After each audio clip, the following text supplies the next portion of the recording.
What's up guys, this is TheOfficialBrit and welcome to a sort of analysis slash recap video of the latest news released by EA about FIFA 19. For anyone who wasn't watching, the grand finals of the competitive FIFA 18 season have been taking place in London over the past few days, and today before the final EA released a lot of new content regarding FIFA 19. Not only did we see a lot of content for Ultimate Team, we also got to see new game modes for Kickoff and a revamp of the custom tactics system. I'll be delving deeper into that content in another video. I just wanted to take the time to focus on Ultimate Team today, as that is what the vast majority of FIFA players are interested in. The first piece of new Ultimate Team content we saw was a brand new competition called Division Rivals. This will be the primary focus of the video as it poses the greatest change to the way Ultimate Team will be played next year. From a first glance, this new mode looks like someone at EA took online seasons, FUT champions and squad battles, and then rolled them all into one game mode. In the promo video, Trueboy and Gabe Zaro, who works for EA, informed us that playing Division Rivals will result in leveling up 3 separate goals: your Division skill points, your rewards rank, and your Weekend League qualification points. I'll get into each of these 3 goals throughout the course of the video. According to the information that EA released online after the promo video was released, FUT players will play a series of placement matches that will sort them into one of 10 divisions. These divisions are determined by a player's skill rating, which can go up or down after that initial placement score depending on their future wins or losses. Within each division are 5 different reward ranks. Leveling up your reward rank will give you access to a greater selection of rewards at the end of the week. That's right, I said selection of rewards. You now have the option to choose what rewards you are given at the end of each week. It looks like the typical options will consist of 1 great pack, several decent packs, or coins, although that may well change depending on your division or if EA are running any special promotions at the time. Finally, there is also a way to level up to achieve Weekend League qualification.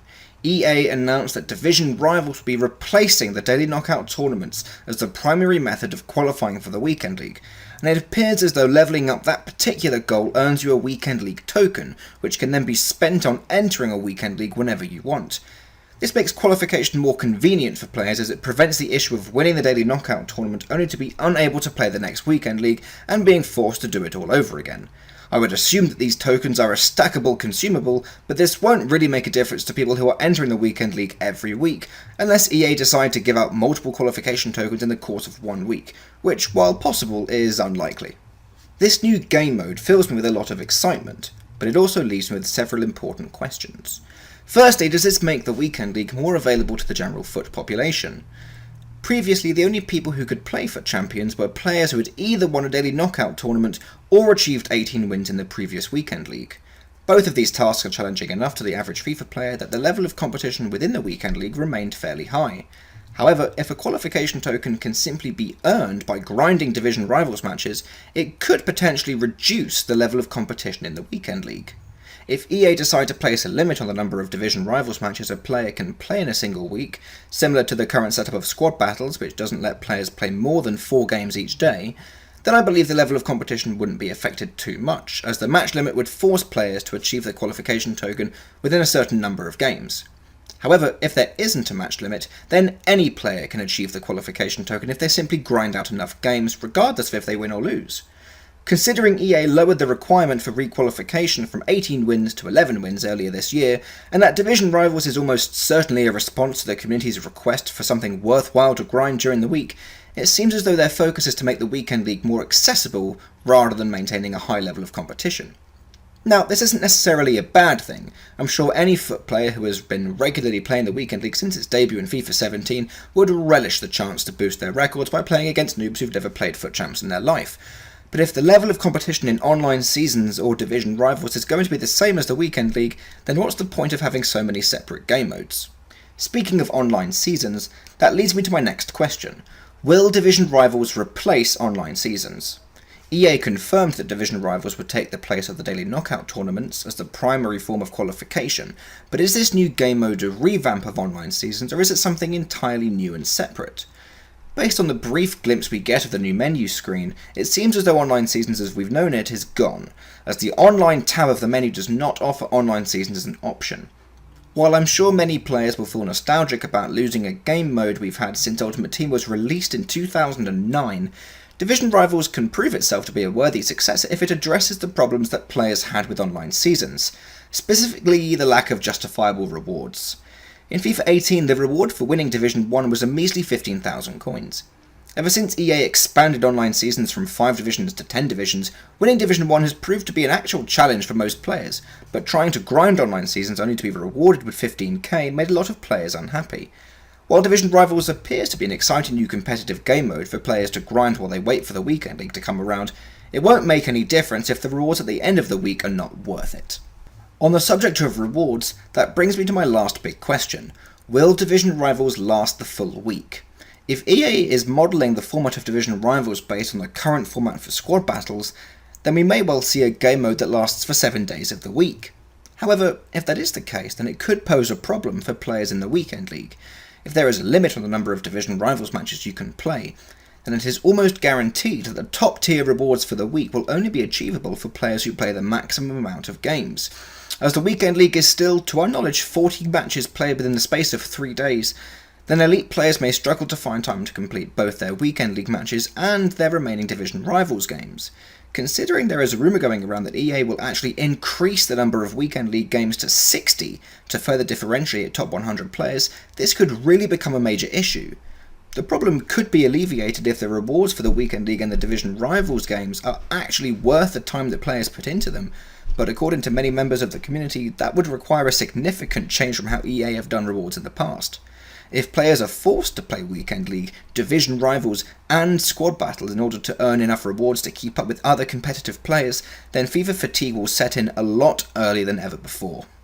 When I saw how slowly the Weekend League qualification bar filled up during Two Boys matches, I was very concerned that qualifying for the Weekend League would suddenly be a very cumbersome and annoying task. However, upon rewatching the video I noticed the disclaimer that pointed out that levelling up had not been finalised. If you pay attention you can spot other disclaimers like this throughout the video, so make sure you watch out for those before passing any final judgments like I did. All in all, Division Rivals has a lot of potential.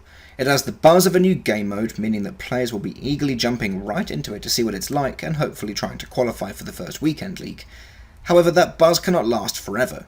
If EA screw up the rewards or make it incredibly frustrating to qualify or level up, people will definitely stop playing very quickly. Moving on from that, another new feature we were introduced to today was the Player Picks item. While we weren't able to see exactly what this item will look like in-game, the concept is pretty self-explanatory. Player Picks can be found in new squad building challenges or in packs, and they give you the option of choosing between 2 and 5 different players. Not much to say about this, honestly. It seems like a great way to decrease the randomness of packs that can prove to be so annoying to many FIFA players, and I'm sure it will be a great way to provide even more content via SBCs throughout the year. It could also serve as another solution to the rewards problem I mentioned earlier, as giving players the option to choose between a selection of weekly and monthly rewards would decrease the chances of someone getting screwed over. On a side note, whoever designed the new Champions League and Ones to Watch cards deserves one hell of a raise. These cards are without a doubt the most gorgeous looking cards I've ever seen in Ultimate Team. For anyone who knows me personally, I love theatre almost as much as I love football and FIFA, and the Ones to Watch design reminds me a lot of the neon theme from the recent Broadway revival of Angels in America. That's not really relevant to the video, but I just thought I'd share it anyway. Finally, we come to the new icons for FIFA 19. This was definitely what a lot of players were most excited about, and EA stepped up big time. They'd announced several icons via social media in the time leading up to the grand final, such as Baggio, Cannavaro and Seedorf, but they saved their biggest reveals for the promo video that played during the livestream, where they announced Rivaldo, Cruyff, Eusebio, Gerrard, Lampard and Raul. Players have been asking for these legends for years now, and they've finally been added to the game. Again, not much else to say about these icons, there's nothing really bad about them, so not really much to discuss. Although I should point out that we have not been given the confirmation that the entire roster of icons from FIFA 18 will carry over into next year. EA have been known to alter their Legends roster from FIFA to FIFA, and so while everyone is obviously excited about these new additions, we should definitely hold off on completely celebrating until the entire roster is announced. Personally, I'm hoping we will still get to see other new icons in FIFA 19. I'm looking at you, George Best, but we will have to wait and see. Ultimately, we still have a month and a half until FIFA 19 is released. There is still plenty of time for EA to answer any of these nagging questions that we may have about the game, and I'm hoping we will still see more Ultimate Team information as well as info for other popular game modes such as Career Mode, Pro Clubs and The Journey between now and September. Today was definitely a very promising day for FIFA 19, and if EA can deliver on this new content in a way that benefits both their company and the community, then we will be in for an exciting year of FIFA.